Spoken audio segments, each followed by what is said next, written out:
وعلى آله وأصحابه الفائزين برضا الله.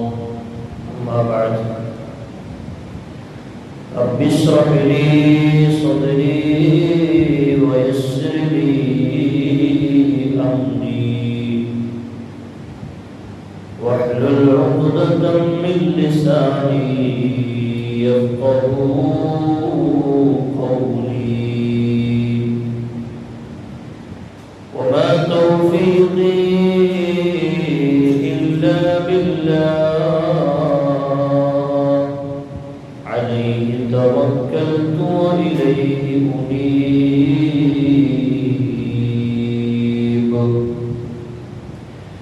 أعوذ بالله من الشيطان الرجيم.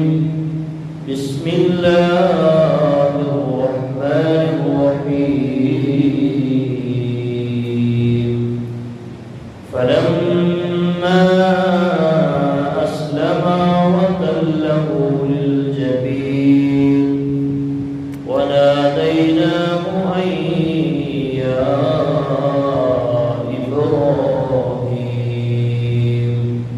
صدق الله العظيم.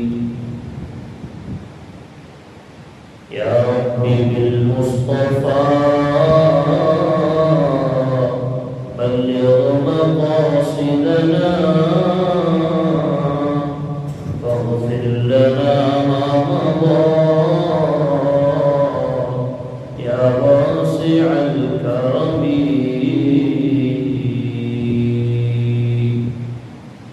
اللهم صل وسلم وبارك عليه.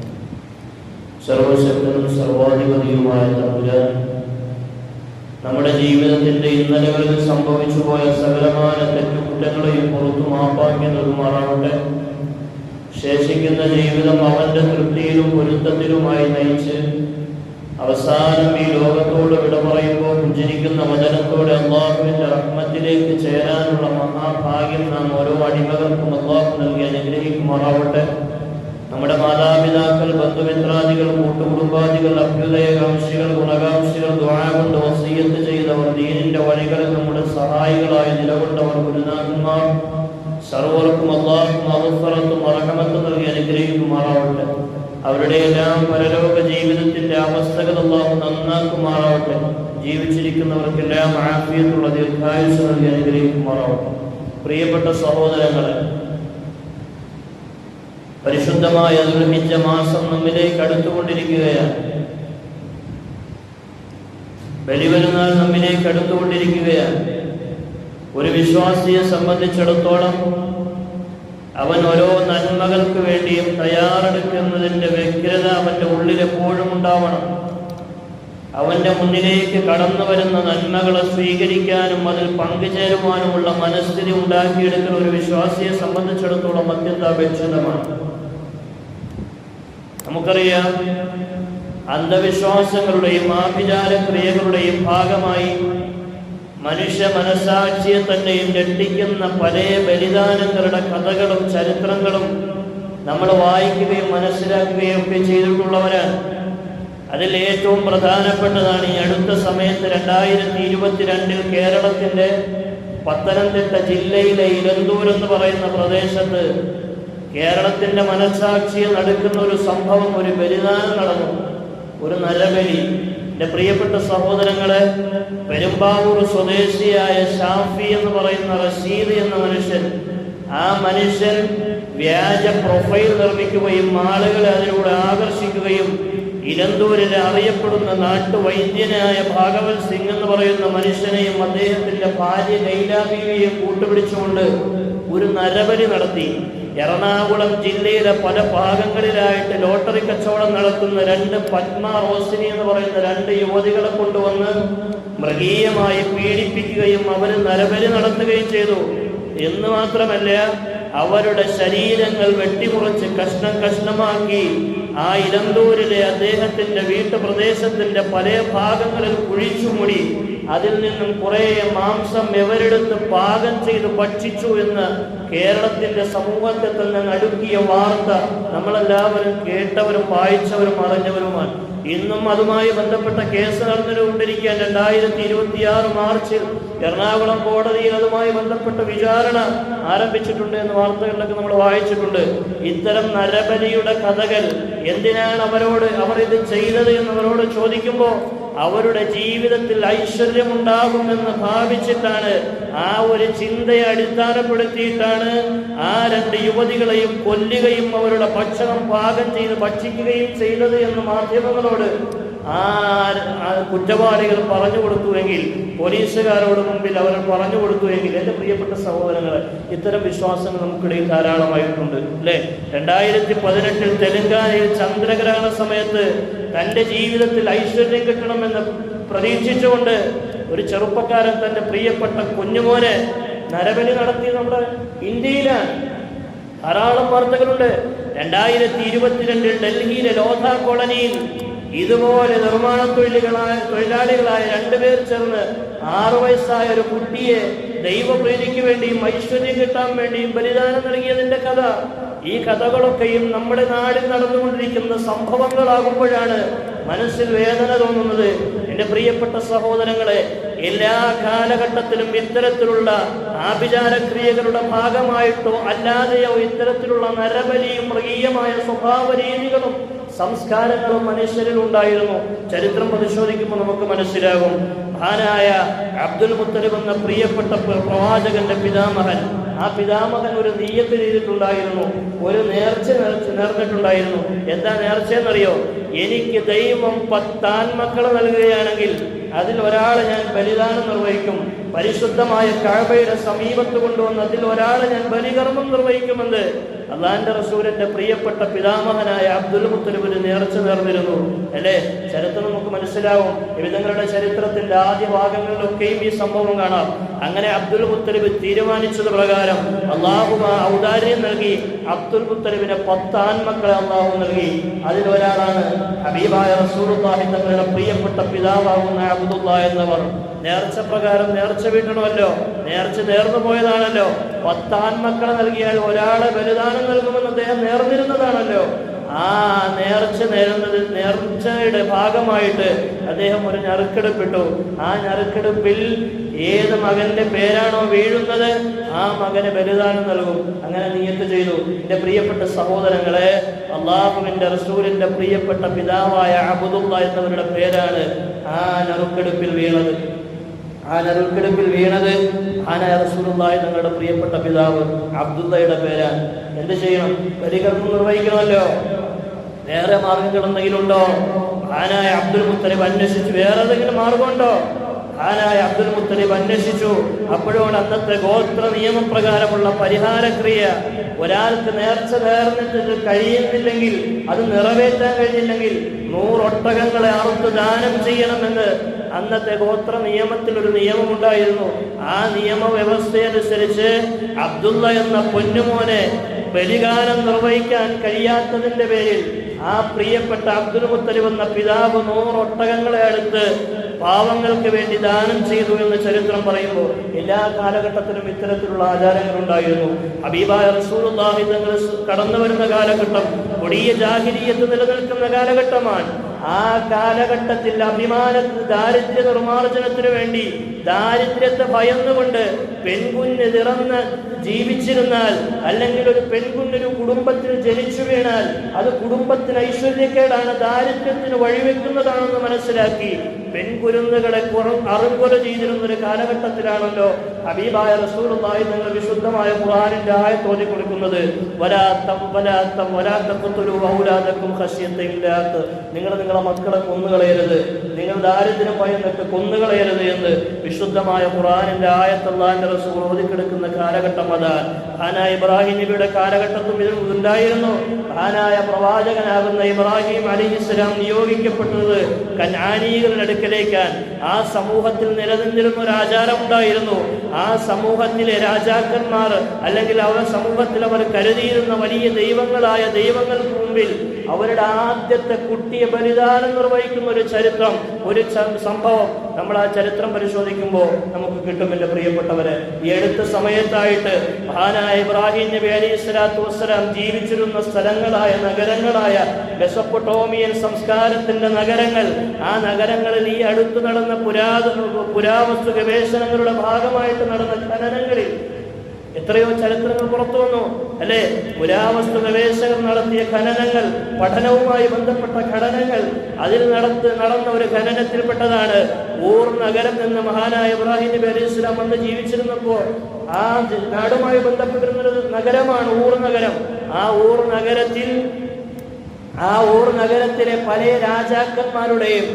രാജാക്കന്മാരുടെയും ശവകുടീരങ്ങൾ പരിശോധിക്കുമ്പോൾ അതിൽ പല ആളുകളുടെ അവശിഷ്ടങ്ങളുണ്ട് എന്ന് ചരിത്രം പറയുന്നു. എൻ്റെ പ്രിയപ്പെട്ട സഹോദരങ്ങളെ, അന്ന് രാജാക്കന്മാർ മരിച്ചാൽ അല്ലെങ്കിൽ രാജ്ഞിമാർ മരിച്ചാൽ അവരുടെ സേവകയെയോ അവർക്ക് ഏറ്റവും ഇഷ്ടപ്പെട്ട വ്യക്തികളെയോ നരബലി നടത്തിയിട്ട് പരലോക ജീവിതത്തിൽ രാജാവിൻ്റെയും രാജ്ഞിയുടെയും സഹായികളായിട്ട് കുഴിച്ചുകൂടുന്ന സംസ്കാരങ്ങളും ചിന്തകളും അന്നുണ്ടായിരുന്നു എന്ന് ചരിത്രകാരന്മാർ രേഖപ്പെടുത്തുകയും ആധുനിക ചരിത്രകാരന്മാർ അതിൻ്റെ ശകലങ്ങൾ തേടിപ്പിടിക്കുകയും ചെയ്തു. എങ്കിൽ എൻ്റെ പ്രിയപ്പെട്ട സഹോദരങ്ങളെ, എല്ലാ സംസ്കാരങ്ങളിലും ഇത്തരത്തിലുള്ള നരബലികൾ, ഇത്തരത്തിലുള്ള മൃഗീയ രീതികൾ നിലനിന്നിരുന്നതായിട്ട് നമുക്ക് കാണാൻ കഴിയും. പക്ഷേ ഇസ്ലാം ഒരിക്കലും നരബലി അനുവദിക്കുന്നില്ല.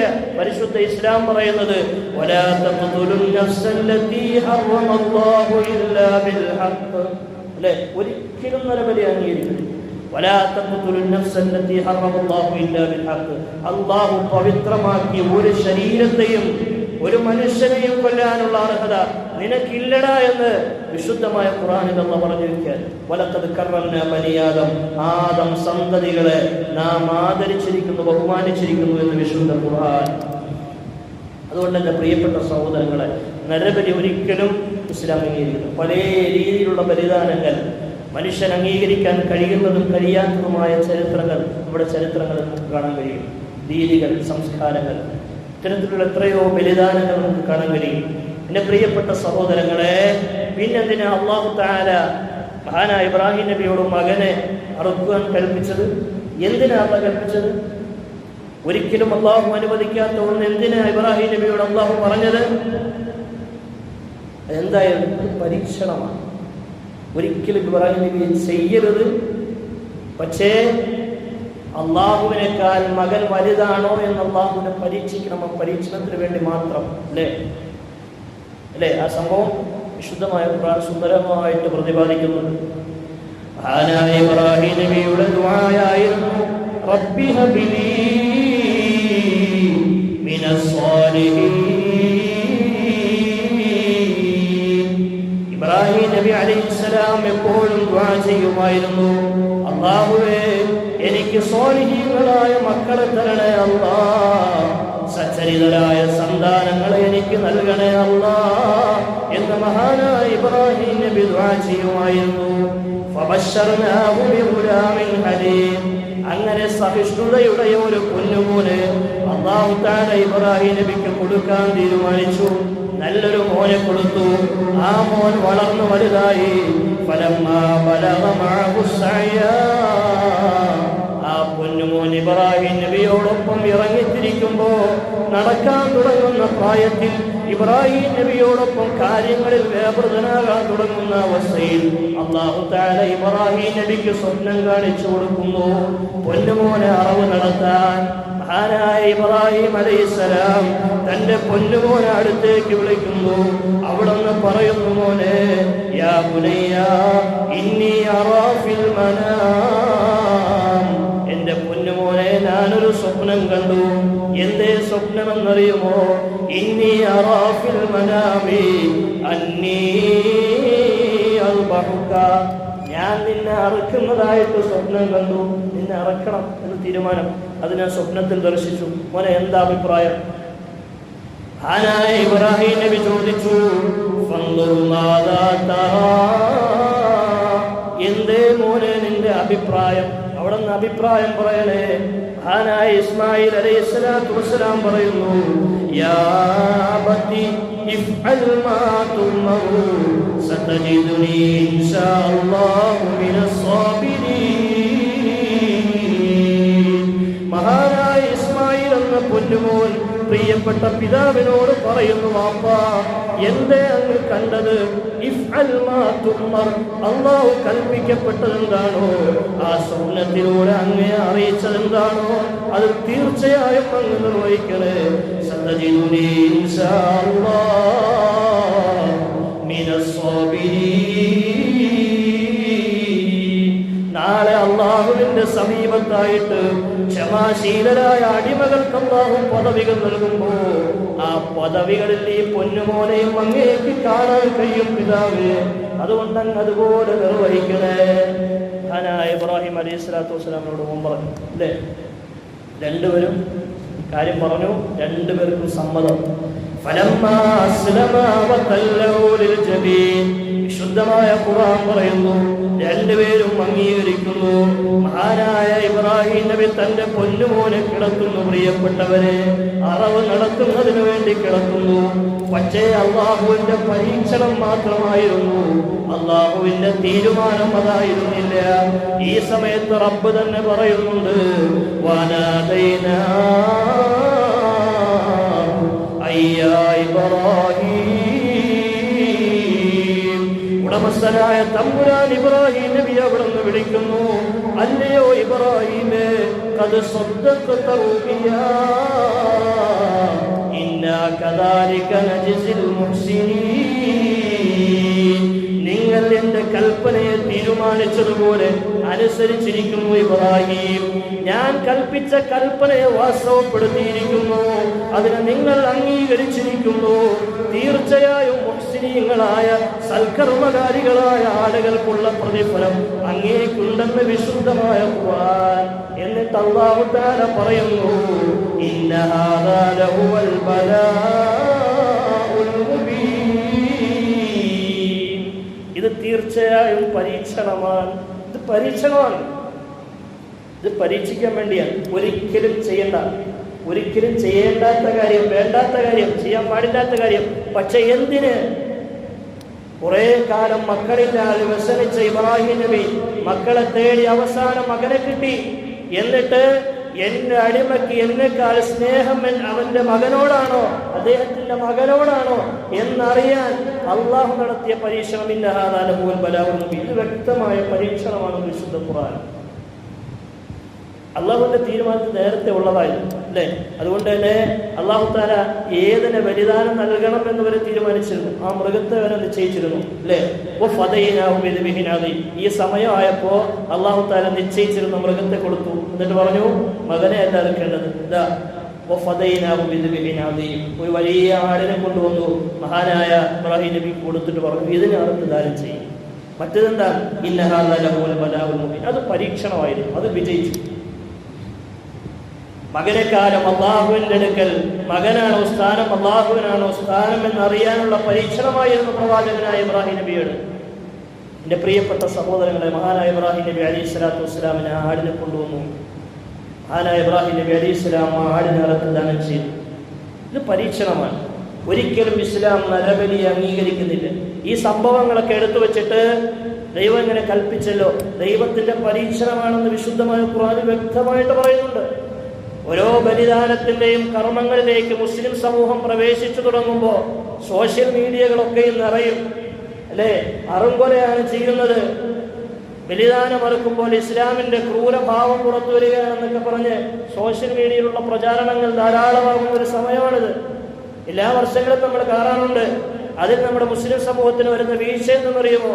ബലികർമ്മം നടക്കുമ്പോൾ പള്ളികളുടെ ചുറ്റും കൂടിയിരുന്നിട്ട് തൻ്റെ അടുക്കൽ ആ ബലികർമ്മത്തിൽ പങ്കുചേരാൻ കഴിയാത്ത ആളുകൾ കാണുന്നതിന് വേണ്ടി വീഡിയോ എടുത്ത് പ്രചരിപ്പിക്കുന്ന ഒരു രീതിയുണ്ട്. എൻ്റെ പ്രിയപ്പെട്ട സഹോദരങ്ങളെ, ഒരിക്കലും പാടില്ല. അങ്ങനെ വീഡിയോ എടുത്ത് പ്രചരിക്കുമ്പോൾ ഇത് പല സ്ഥലങ്ങളിലേക്ക് എത്തിച്ചേരും. ഒരിക്കലും അത് പാടില്ല. നാം ചെയ്യുന്ന കർമ്മങ്ങൾ അതിൽ പങ്കുചേരാൻ കഴിയുന്നവർ പങ്കുചേരുക, അല്ലാത്തവൻ ആരെങ്കിലും വക്കാലത്തേൽപ്പിക്കുക. എൻ്റെ കർമ്മം നടക്കുമ്പോൾ നീ അതിൽ സാന്നിധ്യം വരണം, നിന്റെ സാന്നിധ്യം ഉണ്ടാവണം, എനിക്ക് വേണ്ടി നീ നിയ്യത്ത് ചെയ്യണം എന്ന് പറഞ്ഞ് മറ്റൊരാളെ ഏൽപ്പിക്കുന്നതിന് പകരം ഒരിക്കലും ഒരു മഹല്ലുകളിലും അതിന് വീഡിയോ പകർത്താൻ ഒരിക്കലും അനുവദിക്കരുത്. കാരണം ഇത്തരത്തിലുള്ള മോശമായ ചിത്രീകരണങ്ങളിലേക്കും ആശയ പ്രചരണങ്ങളിലേക്കും അത് കാരണമാവും. അതുകൊണ്ട് എൻ്റെ പ്രിയപ്പെട്ട സഹോദരങ്ങൾ, ആ വിഷയത്തിൽ ശ്രദ്ധിക്കണം. നമുക്കറിയാം, ഈ സമൂഹത്തെ താറടിച്ച് കാണിക്കാൻ ശ്രമിക്കുന്ന ഒട്ടനവധി ശത്രു സമൂഹം നമുക്കിടയിലുണ്ട്. അവർക്കിടയിലാണ് നമ്മൾ ജീവിച്ചുകൊണ്ടിരിക്കുന്നത്, അല്ലെ? മനുഷ്യന്റെ എല്ലാ കാലത്തെയും മാംസ്യബുക്കുകൾ, സസ്യബുക്കുകൾ, പല ആഹാരങ്ങളാണ് മനുഷ്യൻ കഴിക്കുക. എല്ലാവരും മാംസ്യം കഴിക്കണമെന്നില്ല, എല്ലാവരും സസ്യം മാത്രം കഴിക്കണമെന്നൊന്നുമില്ല, അങ്ങനെയുമില്ല. അവർക്ക് ആവശ്യമുള്ളത് അവരവർക്ക് കഴിക്കാം, അല്ലെ? മനുഷ്യന്റെ എല്ലാ കാലത്തെയും ഭക്ഷണക്രമങ്ങൾ എടുത്ത് പരിശോധിച്ച് നോക്കിയാൽ അതിലൊക്കെയും മാംസാഹാരത്തിന് വലിയ പങ്കുണ്ട്. മാംസാഹാരം മനുഷ്യന്റെ ബുദ്ധിയെ ഉത്തേജിപ്പിക്കുമെന്ന് സയൻസ് പറയുന്നുണ്ട്. ഇന്ത്യ ഒരു സസ്യാഹാരത്തിന്റെ രാജ്യമായിട്ട് ലോകത്ത് വളരെ പ്രചാരം നേടിയ ഒരു രാജ്യമാണ് ഇന്ത്യ. പക്ഷേ യഥാർത്ഥത്തിൽ അങ്ങനെയാണോ? ദേശീയ കുടുംബ ആരോഗ്യത്തിന്റെ സർവേയുടെ ഡാറ്റ പറയുന്നത് ഇന്ത്യയിലെ 70% സ്ത്രീകളും 78% പുരുഷന്മാരും മാംസ്യാഹാരത്തോട് പ്രിയമുള്ളവരാണ്, മാംസ്യാഹാരം കഴിക്കുന്നവരാണ്. എന്നാൽ ഇന്ത്യയിലെ 3/4% ജനങ്ങളും മാംസ്യാഹാരം കഴിക്കുന്നവരാണ്. അതിൽ കുറെ ആളുകൾ മാംസ്യാഹാരം കിട്ടാത്തത് കൊണ്ട് ബുദ്ധിമുട്ട് അനുഭവിക്കുന്നവരും അങ്ങനെ കഴിക്കാത്തവരുമാണ് ആയ ആളുകൾ. അത് വേറെയാണ്. എൻ്റെ പ്രിയപ്പെട്ട സഹോദരങ്ങളെ, മാംസ്യാഹാരം നമുക്കൊക്കെ കഴിക്കാം, അല്ലെ? ചിലരൊക്കെ ചോദിക്കാറുണ്ട്, ബലിദിനത്തിൽ എത്രയെത്ര ജീവനുകളാണ്, എത്രയെത്ര ആടുകളെയാണ് അറുക്കപ്പെടുന്നത്? ഇവരൊന്നും മാംസ്യാഹാരം കഴിക്കാത്തവരാണോ? അല്ല. ഇവരൊക്കെയും മീൻ കഴിക്കുന്നവരായിരിക്കും, മിക്കവാറും എല്ലാവരും മീൻ കഴിക്കുന്നവരായിരിക്കും. മലയാളികളുടെ ഏറ്റവും പ്രിയപ്പെട്ട ഭക്ഷണമാണല്ലോ മീൻ. ഒരു ദിവസം എത്ര മീനാണ് ഇവർ തിന്നുന്നത്? എത്ര മീനെയാണ്, എത്ര ജീവനുകളാണ് നഷ്ടപ്പെടുന്നത്? നമ്മെ സംബന്ധിച്ചിടത്തോളം ബലി പെരുന്നാളിൽ ഓരോരുത്തരും മാംസ്യാഹാരം ഭക്ഷിക്കുമ്പോൾ, അല്ലെങ്കിൽ 3-4 ദിവസത്തേക്ക് നമ്മളത് ഭക്ഷിക്കുമ്പോൾ നമുക്കാർക്കും മീനിന്റെ ആവശ്യമില്ല.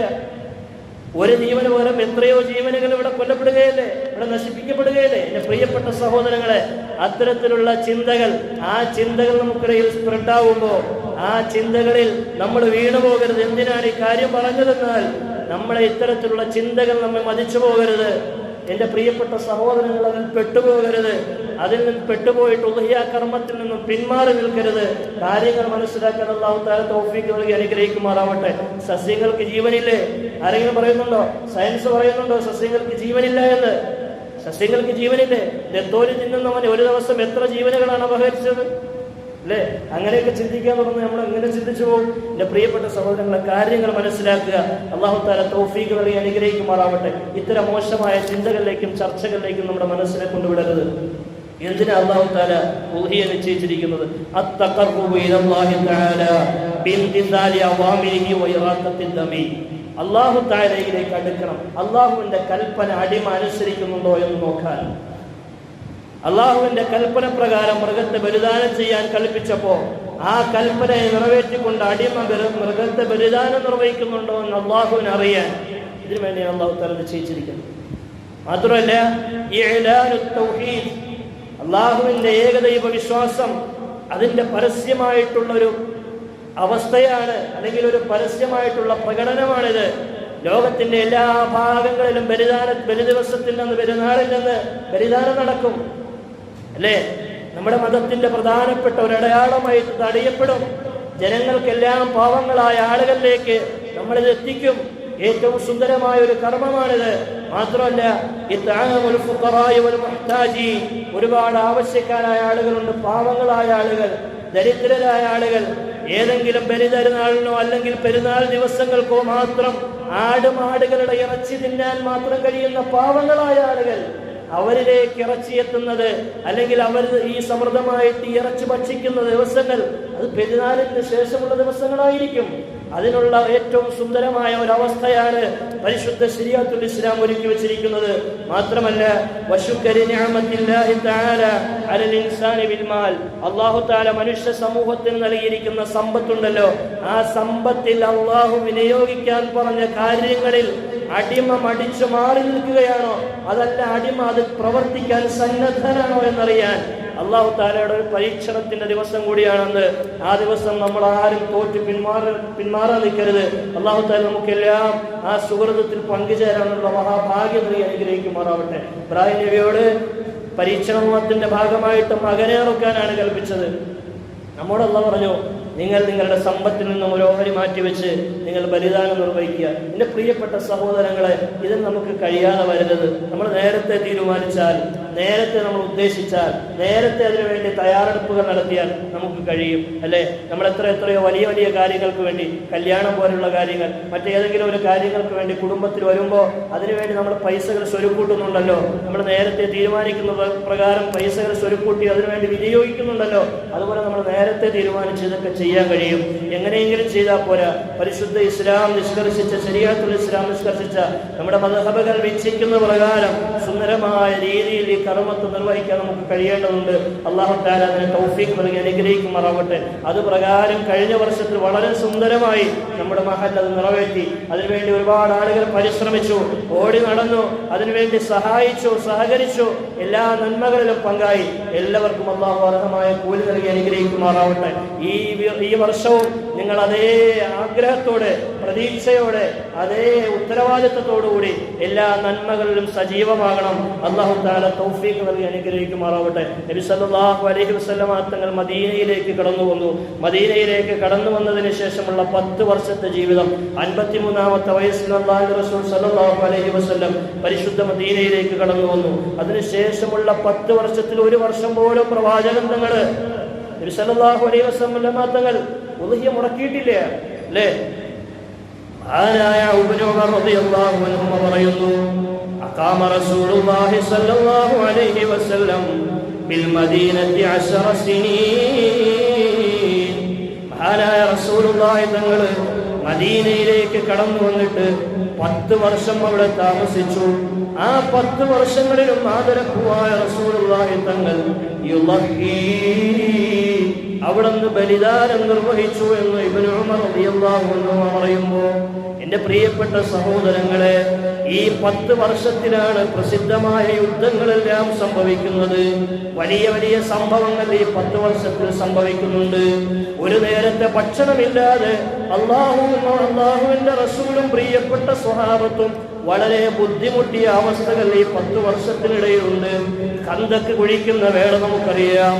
ബഹുമാനപ്പെട്ട റസൂലുള്ളാഹി തങ്ങളും സ്വഹാബത്തും ഖന്തക്ക് യുദ്ധത്തിനു വേണ്ടി കിടങ്ങ് കുഴിക്കുന്ന വേളയിലാണ് അല്ലാഹുവിന്റെ റസൂലിന്റെ അടുക്കലേക്ക് വന്നിട്ട് സ്വഹാബത്ത് പറയുന്നത്, നബിയെ, ഭക്ഷണം കഴിച്ചിട്ടില്ല, ദിവസങ്ങളായിട്ട് ഭക്ഷണം കിട്ടുന്നില്ല, വയറ്റിൽ ഭക്ഷണമില്ല പ്രവാചകരെ, ഭക്ഷണമില്ലാഞ്ഞിട്ട് കുനിയാനും എഴുന്നേൽക്കാനും പാടാണ്, അതുകൊണ്ട് വയറ്റിൽ കല്ലുകൾ കെട്ടിവെച്ചിട്ടാണ് ഞാൻ നിലകൊള്ളുന്നത് എന്ന് അള്ളാന്റെ റസൂലിന്റെ മുമ്പിലേക്ക് വന്നിട്ട് നബി തങ്ങളുടെ സ്വഹാബത്ത് പറയുമ്പോ, അള്ളാന്റെ റസൂൽ സല്ലല്ലാഹു അലൈഹി വസല്ലം തങ്ങൾ അവിടുന്ന് തന്റെ ഉദരത്തിലേക്ക് ചൂണ്ടിയിട്ട് പറയുന്നു, സ്വഹാബാ, 2 കല്ലുകളാണ് എൻ്റെ ഉദരത്തിൽ ഞാൻ കെട്ടിവെച്ചിട്ടുള്ളത്. അങ്ങനെയുള്ള ദാരിദ്ര്യം നിറഞ്ഞ 10 വർഷങ്ങൾ, പ്രതിസന്ധികളിലൂടെ അള്ളാഹുവിന്റെ റസൂലും സ്വഹാബത്തും കടന്നുപോയ 10 വർഷം. ആ 10 വർഷത്തിലും നിമിത്തങ്ങൾ ഉദ്ഹിയ കർമ്മം മുടക്കിയിട്ടില്ല, അല്ലേ? 10 വർഷത്തിലും അള്ളാഹുവിന്റെ റസൂൽ ഉദ്ഹിയ മുടക്കിയില്ല. അതുകൊണ്ട് എൻ്റെ പ്രിയപ്പെട്ട സഹോദരങ്ങളെ, ഉദ്ഹിയ മുടക്കാതിരിക്കുക. അല്ലാഹു തആല തൗഫീഖ് നൽകി അനുഗ്രഹിക്കുമാറാവും. എല്ലാവർക്കും നേരത്തെ വിചാരിച്ച നടക്കും, നേരത്തെ നമ്മളെല്ലാം വിചാരിച്ച നടക്കും. അതുകൊണ്ട് നേരത്തെ വിചാരിക്കണം, നേരത്തെ ഉദ്ദേശിച്ചാലേ നടക്കും. അതുകൊണ്ട് നേരത്തെ നമ്മൾ ഉദ്ദേശിച്ചാൽ നടക്കും. നമ്മൾ നേരത്തെ തീരുമാനിച്ചാൽ ഇൻഷാ അല്ലാഹ് ഇനിയും ഒരു മാസം സമയമുണ്ട്, നമുക്ക് കൃത്യമായിട്ട് ആ നന്മകൾ പങ്കുചേരാൻ കഴിയും. അല്ലാഹു എല്ലാവർക്കും തൗഫീഖ് നൽകി അനുഗ്രഹിക്കുമാറാവട്ടെ. അതല്ലാതെ നമ്മൾ പെരുന്നാൾ നിസ്കാരത്തിന് വരുമ്പോൾ, കഴിവുണ്ടായിട്ടും ഇതൊന്നും ചെയ്യാതെ പെരുന്നാൾ നിസ്കാരത്തിന് വരുമ്പോൾ അതൊരു രസം ഉണ്ടാവില്ല. മഹാനായ റസൂലുള്ളാഹി തങ്ങൾ പറയുന്നു, മൻ കാന ലഹു സഅ, ആർക്കെങ്കിലും അല്ലാഹു തആല വിശാലത നൽകി, വലം യുദ്ഹി, എന്നിട്ട് അവൻ ഉദ്ഹിയ കർമ്മം നിർവഹിച്ചില്ല എങ്കിൽ, ഫലാ യഖറബന്ന മുസല്ലാനാ, അവൻ നമ്മുടെ മുസല്ലയിലേക്ക് വരരുത്, പെരുന്നാൾ നിസ്കാരത്തിന് വേണ്ടി വരരുത് എന്ന് സയ്യിദുനാ റസൂലുള്ളാഹി. ആർക്കെങ്കിലും അല്ലാഹു തആല വിശാലത നൽകിയിട്ട്, ബലികർമ്മം നിർവഹിക്കാൻ അവസരം നൽകിയിട്ട് അതിൽ പങ്കുചേരാത്തവൻ നമ്മുടെ മുസല്ലയിലേക്ക് കടന്നു വരരുതെന്ന് സയ്യിദുനാ റസൂലുള്ളാഹി. അതുകൊണ്ട് എന്ത് ചെയ്യുക, നമുക്ക് കഴിയുന്നവരൊക്കെയും പങ്കുചേരുക. നമുക്ക് കഴിയുന്നവരൊക്കെ ഇതിൻ്റെ പ്രാധാന്യം ആ പ്രാധാന്യം വിളിച്ചോന്നതിന് വേണ്ടി അള്ളാഹുവിന്റെ റസൂൽ പഠിപ്പിച്ച ഹദീസാണ്.